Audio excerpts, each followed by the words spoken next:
The syndication pipeline isn't thick with talk shows anymore, but Michaela Pereira is an exception. The former KTLA anchor and host of Good Day LA on KTTV is currently developing an eponymous talker for a fall release with PPI, banking on the notion that there's still room for a good talk show, if not a $30 million one.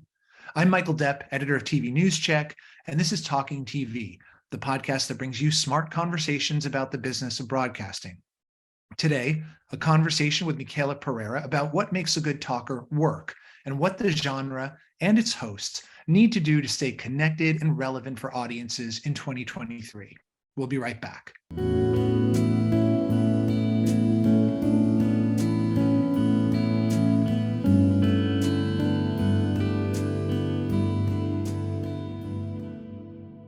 Talking TV is brought to you by Futuri, whose Post for TV podcasting system is specifically designed for the needs of TV broadcasters. Post for TV makes going from newscast to podcast an effortless transition. It enables broadcasters to create, publish, analyze, and monetize both broadcast on demand and original podcast series from the same platform. Post for TV is a powerful system for capturing podcast opportunities in a turnkey fashion.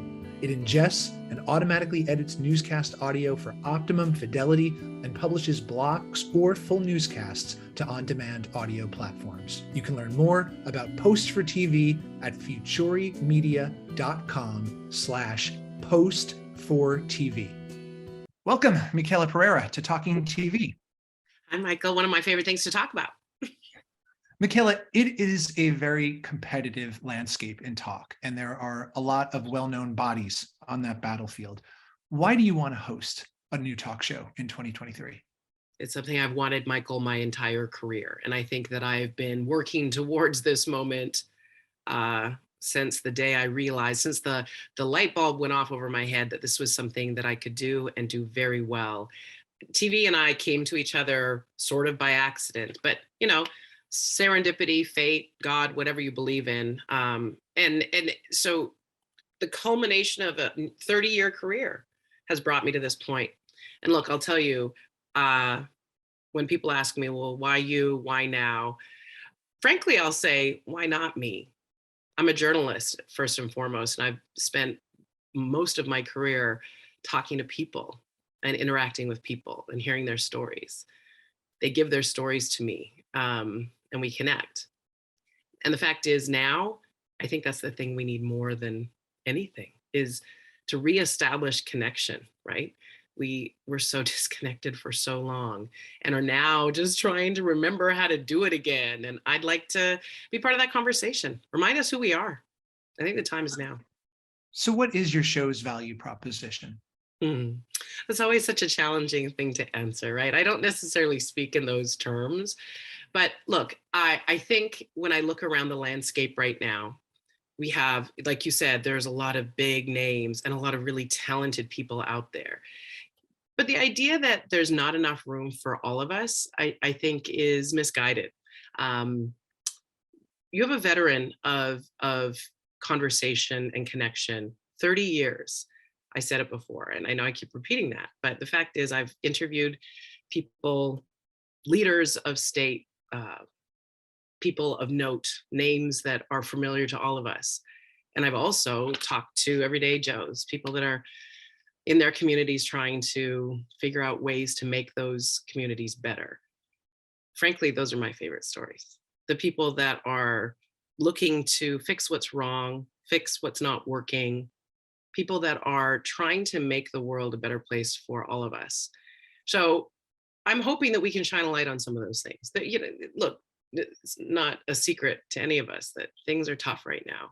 The economy's tough. We've had a string of terrible storms and flooding and drought. The climate is in chaos. And I think there's a lot of stress in individual lives. So I'm hoping that we can provide an hour a day, a bit of an escape, a bit of home, a bit of comfort, some connection, some warmth, and try to get through this thing together. Now, you are known to LA audiences, but maybe not as much beyond that market. So how are you going to work with that? How do you introduce yourself to the nation? Well, I don't know that it's a brand new introduction. I think my face will be familiar to those who watch CNN and HLN.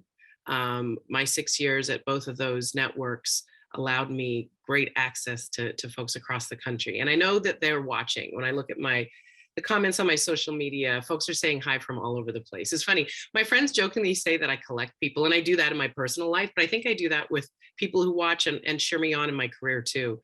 It's been really remarkable to watch that somebody who used to watch me when I was on tech TV in San Francisco 2 decades ago still is following along to see how I'm doing. Somebody from when I go home to see my family, people on Vancouver Island will remind me like, oh, hey, Michaela, how's Gordy on Check Around, the show that I did nearly 30 years ago.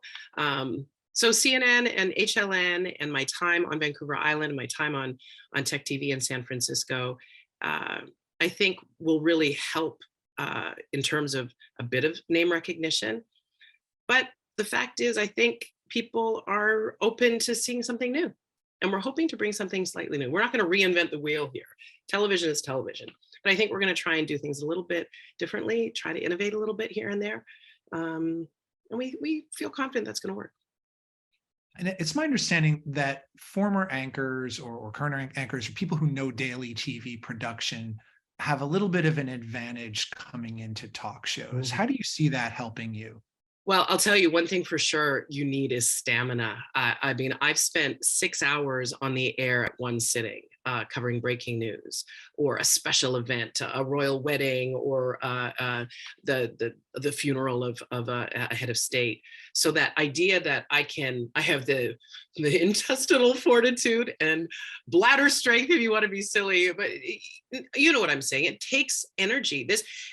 Anybody that does television and is really good at it, we make it look easy. It's like LeBron makes shooting a layup look easy. People that are good at their job make it look easy. But the fact is, it does take a lot of work and it takes a lot of energetic output, right?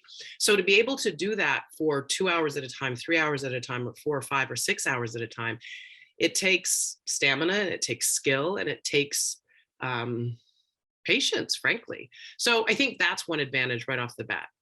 The second thing is I've been able to carry our 2 hour long broadcast. That isn't a weight that is unfamiliar to me. It's very comfortable.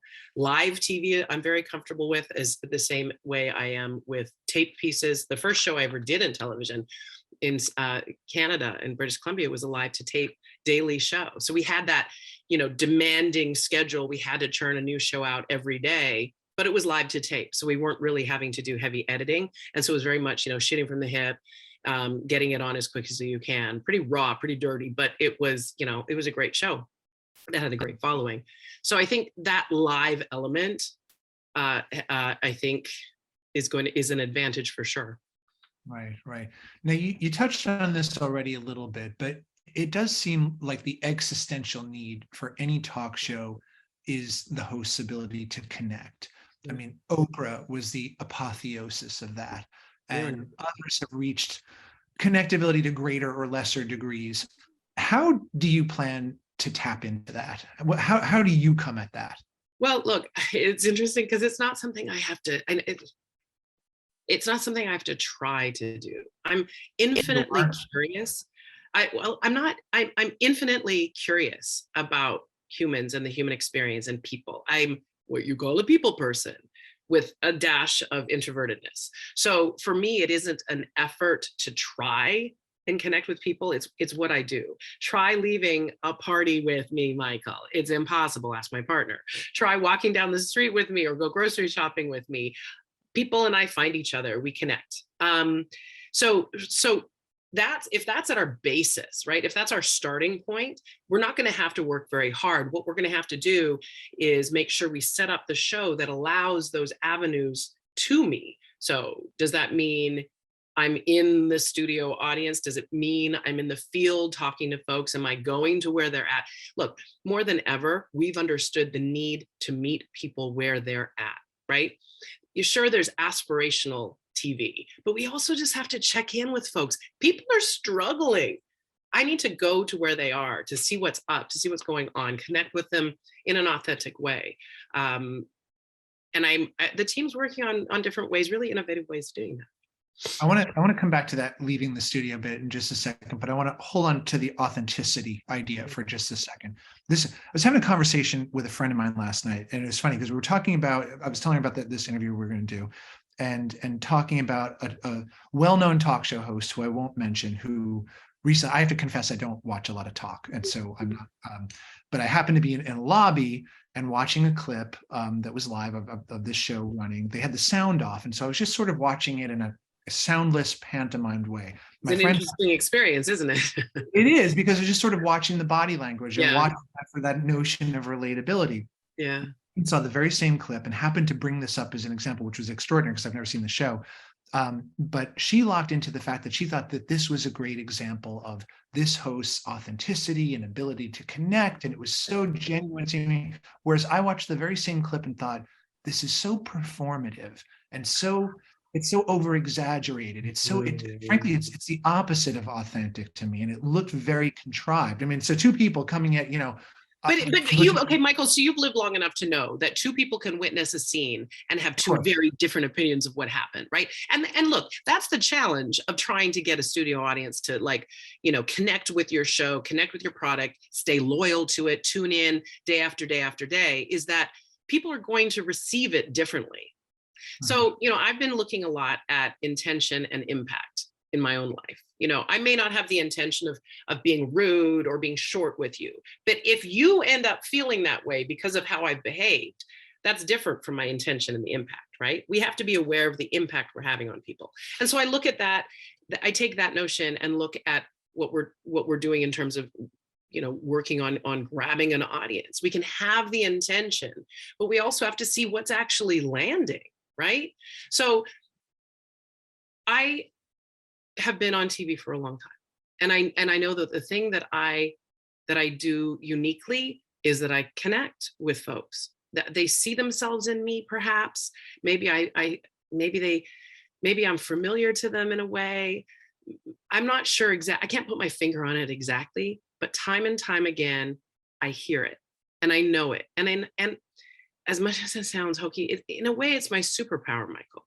So for me, if it comes off as disingenuous, I don't know what to say, but I can tell you this is who I am, right? I know that has been a challenge because there are actors on TV, right? Separating fact from fiction and separating truth from, how does somebody authentically and how are they in actuality? But it's how they make us feel when we're watching it. That's what you said. You felt completely different than your friend did. There's a Maya Angelou quote that I love, and I'm paraphrasing because I just do. It's not what you say to people, it's how you make them feel. And so, look, that's the thing that we're going to have to be really mindful of as we do this. Well, on the flip side of this, what about the audiences themselves? Do you think that they've changed or evolved, especially in the era of streaming? Oh, look, I realize it because I've changed. My habits of consuming have changed dramatically. All of us have. Our habits have changed. How we get the content we consume has changed. Our appetites have changed. Our attention levels our attention spans have changed.